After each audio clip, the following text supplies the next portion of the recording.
Good morning. ધોરણ 8 વિજ્ઞાન વિષયમાં પાઠ નંબર 17 તારાઓ અને સૂર્યમંડળ. આ પાઠના અગાઉના લેક્ચરમાં આપણે તારાઓ અને તારાઓ વડે રચાતા જે અલગ અલગ આકૃતિઓ રચાય છે ચોક્કસ પ્રકારના તારાના જૂથો વડે એને નક્ષત્રો તરીકે ઓળખાય છે. એવા નક્ષત્રો કેટલા છે, કયા કયા નક્ષત્રો આપણે જોવાના છે, અને એમાં પણ જે પહેલું નક્ષત્ર છે સપ્તર્ષિ નક્ષત્ર, મોસ્ટ કોમનલી જાણીતું નક્ષત્ર છે, એના વિશે આપણે ચર્ચા કરી હતી કે સપ્તર્ષિ નક્ષત્રનો આકાર કેવો હોય, એ કયા બીજા નામે ઓળખાય છે, મુખ્ય તારાઓની સંખ્યા કઈ છે, અને સપ્તર્ષિ નક્ષત્ર વડે આપણે બીજા કયા તારાને ઓળખી શકીએ છીએ. તો લાસ્ટમાં જે આપણે જોયું એને થોડુંક આપણે રિપીટ કરી દઈએ. સપ્તર્ષિ નક્ષત્ર વિશે વાત કરીએ છીએ અત્યારે આપણે. તો સપ્તર્ષિ નક્ષત્ર વિશે આપણે કાલે કેટલું જોયેલું એ જોઈએ. સૌપ્રથમ તો સપ્તર્ષિ નક્ષત્ર જે છે એ ટોટલ 7 તારાઓનો સમૂહ છે. એટલા માટે એનું નામ શું છે? સપ્તર્ષિ નક્ષત્ર છે. એમાંથી જે 3 તારાઓ છે એ શેમાં આવેલા છે? એ કળછા જેવો આકાર જે દેખાય છે એના આખામાં 3 તારાઓ આવેલા છે, અને જે વાટકા જેવો ભાગ દેખાય છે આ જે ભાગ છે એમાં કેટલા કુલ 4 તારાઓ આવેલા છે. આનો આકાર તમે જુઓ તો બિગ દીપર એટલે કે મોટો કળછો હોય એવો આકાર આનો છે, મોટો ચમચો હોય એવો આકાર છે. ધ બિગ દીપર એનું નામ આપવામાં આવ્યું. આમ તો સપ્તર્ષિ નક્ષત્ર ઘણા બધા તારાઓથી બનેલું છે, પણ કેમ આપણે 7 તારાની વાત કરીએ છીએ? તો બીજા બધા તારા એટલા બધા તેજસ્વી નથી કે આપણને સરળતાથી નરી આંખે દેખાય, એટલા માટે આપણે 7 જ તારાઓને સપ્તર્ષિ નક્ષત્ર તરીકે લઈએ છીએ. સપ્તર્ષિ નક્ષત્રના છેલ્લા 2 તારાઓ એટલે કે છેલ્લા જે વાટકાના ભાગમાં છેલ્લા 2 તારાઓ આવેલા છે એની વચ્ચે તમે એક કાલ્પનિક રેખાની કલ્પના કરો, અને એ કાલ્પનિક રેખાને જો તમે ઉત્તર દિશામાં એટલે કે આ દિશામાં તમે એ 2 તારાઓ વચ્ચેના અંતરથી 5 ગણા જેટલા અંતરે વધારો, 2 ગણું, 3, 4 અને 5 એટલે કે આટલા અંતર તમને એક ઓછો તેજસ્વી એવો તારો જોવા મળશે. આ જે તારો છે એનું નામ છે ધ્રુવનો તારો. ધ્રુવના તારા વિશે આપણે સમજ મેળવેલી કે ધ્રુવનો તારો ઉત્તર ગોળાર્ધમાં ઉત્તરના ભાગે રહેલો હોય છે, જે પોતાનું સ્થાન બદલતો નથી. કેમ નથી બદલતો એ પણ આપણે જોયું કે ધ્રુવનો તારો એ પૃથ્વીની ધરી ઉપર એક્ઝેક્ટ રહેલો છે, એટલા માટે સ્થાન બદલાય નહીં. બાકી બધા તારાઓ જે છે એ ધ્રુવના તારાની ફરતે પ્રદક્ષિણા કરે છે. તો આજે આપણે સમજવાનું છે કે સપ્તર્ષિ નક્ષત્ર એ ધ્રુવના તારા ફરતે કેવી રીતે ફરતું દેખાય છે. જો તમે એકવાર ધ્રુવનો તારો શોધી લો અને પછી સપ્તર્ષિ નક્ષત્ર અને ધ્રુવના તારાનું અવલોકન કરતા જાઓ તો તમને રાત્રિની શરૂઆતથી સવાર સુધીમાં સપ્તર્ષિ નક્ષત્ર ફરતું દેખાશે. કોની ફરતે? ધ્રુવના તારા ફરતે. કેવી રીતે ફરે છે આપણે જોઈએ. અહીંયા ધ્રુવનો તારો હોય તો સપ્તર્ષિ નક્ષત્ર એની કાલ્પનિક રેખા જે છે ત્યાંથી કેટલું દૂર હોય? 5 ગણું દૂર હોય. તો આપણે અહીંયા સપ્તર્ષિ નક્ષત્રની આકૃતિ બનાવી લઈએ. જે કળછા જેવો આકાર છે સપ્તર્ષિ નક્ષત્રનો છે. જ્યારે તમે શરૂઆત કરો ત્યારે સપ્તર્ષિ નક્ષત્ર તમને આવી રીતે આકાશમાં ધ્રુવના તારાની બાજુમાં જોવા મળશે. થોડાક સમય 3 થી 4 કલાકના અંતર પછી તમે જોશો, એટલે કે 4 કલાક પછી 4 કલાક પછી જ્યારે તમે આનું અવલોકન કરશો સપ્તર્ષિ નક્ષત્ર અને ધ્રુવના તારાનું, તો તમને આવી રીતે જોવા મળશે.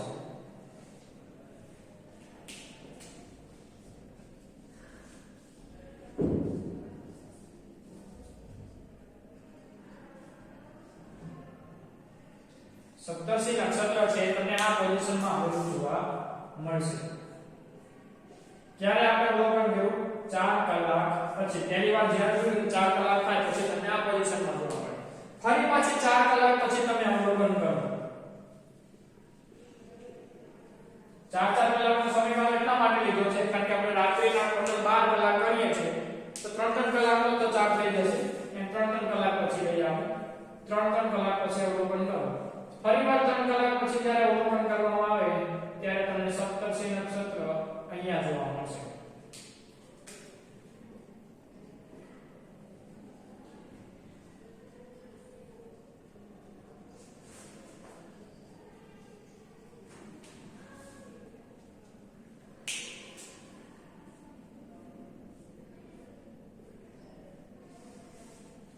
ફરીવાર બીજા 3 કલાક પછી તમે અવલોકન કરો ત્યારે સપ્તર્ષિ નક્ષત્રનું સ્થાન તમને અહીંયા જોવા મળશે.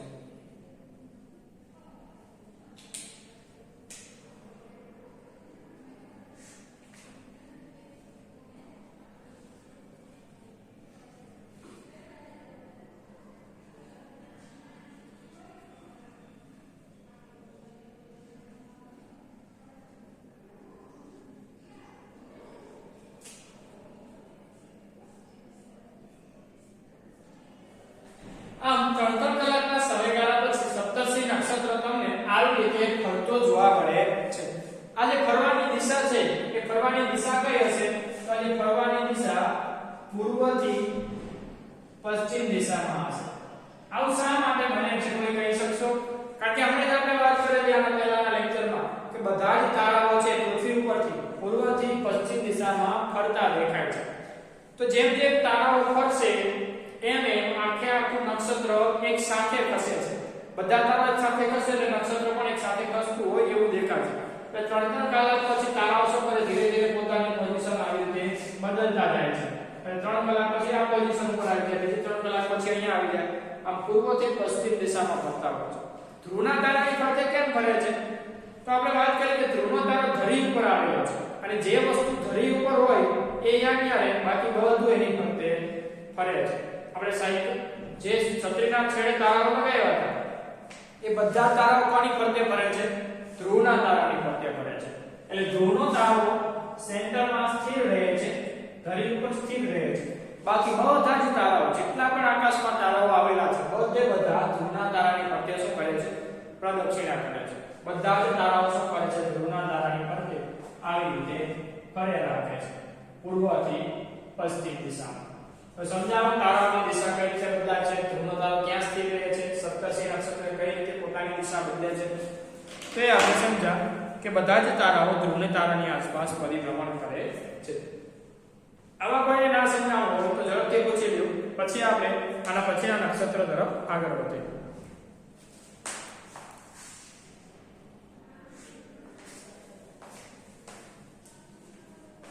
બીજું નક્ષત્ર છે મૃગશીર્ષ નક્ષત્ર.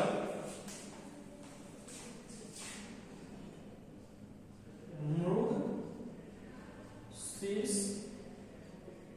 નક્ષત્ર. મૃગશીર્ષ નક્ષત્રની વાત કરીએ એ પહેલા આપણે એની આકૃતિ દોરી લઈએ એટલે નક્ષત્ર સમજવામાં આપણને સરળતા રહેશે. આકૃતિ તમારે પણ તમારી સી ડબ્લ્યુમાં દોરી લેવાની છે.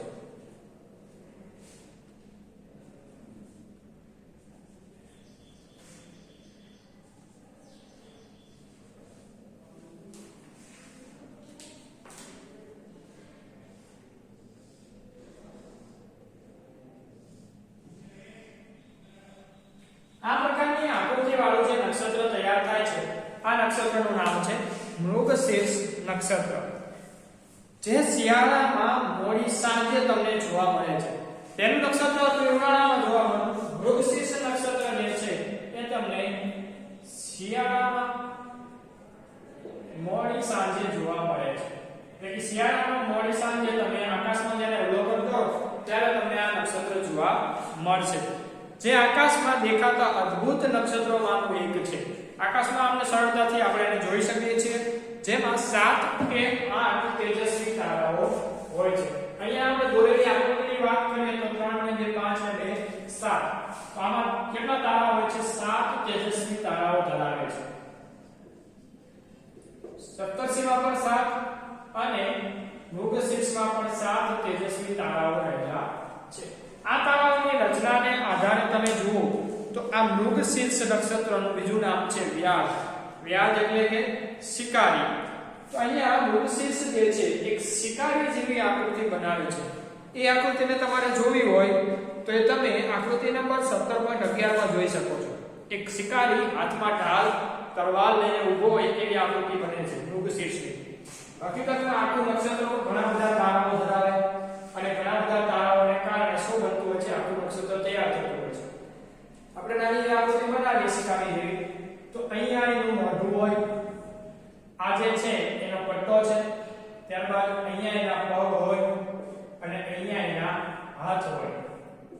તો તમે જો એક શિકારી જેવી આકૃતિ વૃક્ષિસ નક્ષત્ર દ્વારા શું થાય છે તૈયાર થાય છે. એક હાથમાં ઢાલ હોય અને બીજા હાથમાં શું હોય તલવાર હોય એવી આકૃતિ બને છે. તો જે વૃક્ષિસ નક્ષત્ર છે એને શિકારી નક્ષત્ર અથવા તો વ્યાધ તરીકે પણ ઓળખવામાં આવે છે. આનું બીજું નામ શું છે વ્યાધ અથવા તો શિકાર. હવે શિકારી જેવી આકૃતિ બને છે એટલા માટે પણ 7 તારાથી શિકારી જેવી આકૃતિ આપણને દેખાય નહીં. બધા તારાઓ જો દોરીએ તો આકૃતિ કેવી બને આવી શિકારી જેવી આકૃતિ બને છે. જેમાં વચ્ચેના જે 3 તારાઓ છે એ વ્યાધ એટલે કે શિકારીના પટ્ટાઓ દર્શાવે છે. અહીંયા જો 8 તારાઓ લઈને આકૃતિ બનાવવામાં આવે વચ્ચે એક તારો એક્સ્ટ્રા મૂકવામાં આવે તો અહીંયા આપણે તેજસ્વી તારો લઈએ 8.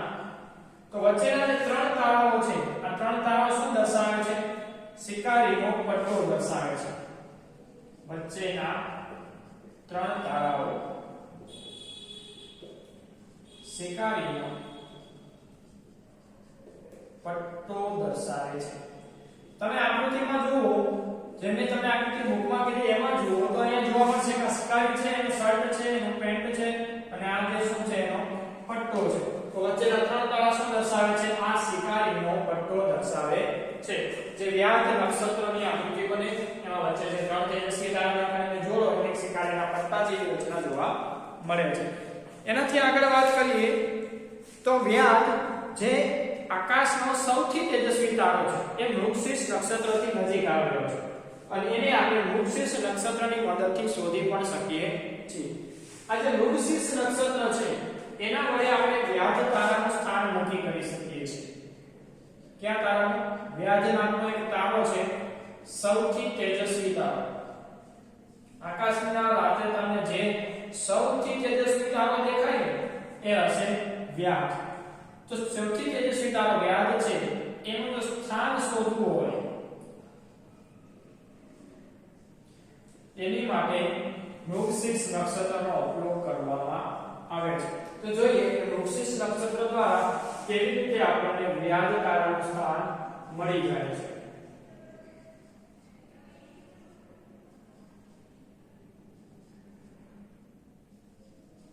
ત્યારે તો વૃક્ષિસ નક્ષત્રની આકૃતિ આપણે બનાવી દઈએ. આ રીતે 8 તેજસ્વી તારાઓના જોડાણથી બને છે વૃક્ષિસ નક્ષત્ર. આની મદદથી વ્યાધ તારો કઈ રીતે મળે તો વૃક્ષિસ નક્ષત્રના વચ્ચેના જે તારાઓ છે એ તારાઓને આપણે જોડી દઈએ મધ્યથી અને એક પૂર્વ દિશામાં લંબાતી સીધી રેખાની કલ્પના કરી. પૂર્વ દિશા આ બાજુ છે તો આ રેખા જે છે એને આપણે પૂર્વ દિશામાં લંબાવી તો આગળ જતા તમને એક સૌથી તેજસ્વી એવો તારો જોવા મળશે. એ તારો કેવો હશે વ્યાધનો તારો હોય છે. અહીંયા થોડેક આગળ તમે વધો એટલે અહીંયા સૌથી તેજસ્વી તારો જોવા મળે આ છે વ્યાધનો તારો. આવી રીતે આપણે સપ્તર્ષિની મદદથી કોની રચના કરી હતી કોની સ્થાન શોધ્યું હતું. સપ્તર્ષિની મદદથી ધ્રુવનો તારો શોધી શકાય અને વ્યાધ એટલે કે વૃક્ષિસ નક્ષત્રની મદદથી વ્યાધનો સૌથી તેજસ્વી તારો આપણે શોધી શકીએ છીએ. કઈ રીતે શોધાય ખબર પડી. વચ્ચેના 3 તારાઓને જોડી કાલ્પનિક રેખાની કલ્પના કરો એને પૂર્વ દિશા તરફ આગળ વધારો. જ્યાં તમને સૌથી તેજસ્વી તારો દેખાય એ તારો કેવો હશે વ્યાધનો તારો હશે. તો આવી રીતે આપણે વ્યાધના તારાની શોધ અથવા વ્યાધના તારાનું સ્થાન વૃક્ષિસ નક્ષત્ર દ્વારા નક્કી કરી શકીએ છીએ. તો વૃક્ષિસ નક્ષત્રમાં આપણે કેટલું જોયું તો સૌપ્રથમ શિયાળાના મોડી સાંજે જોવા મળે છે. 8 તેજસ્વી તારાઓ ધરાવે છે. એનું બીજું નામ વ્યાધ અથવા શિકારી કારણ કે એની આકૃતિ શિકારી જેવી બને છે. એમાં વચ્ચેના 3 તારાઓ છે શિકારીનો પટ્ટો દર્શાવે છે અને વ્યાધના તારાનું સ્થાન આપણે આની મદદથી શોધી શકીએ. કઈ રીતે તો વચ્ચેના 3 તારાઓને જોડી પૂર્વ દિશામાં રેખામાં લંબાવો તો જ્યાં તમને સૌથી તેજસ્વી તારો દેખાય એ તારો કેનો હશે વ્યાધનો તારો હશે. સમજાઈ ગયો હશે તમને વૃક્ષિસ નક્ષત્ર. ના સમજાય તો પૂછી લો.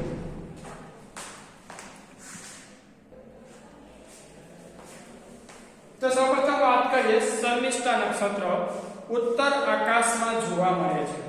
ક્યાં જોવા મળે છે ઉત્તરના આકાશમાં જોવા મળે છે એટલે કે ઉત્તર આકાશમાં આવેલું છે. એનો મતલબ શર્મિષ્ઠા નક્ષત્ર તમને દક્ષિણ ગોળાર્ધમાંથી જોવા મળશે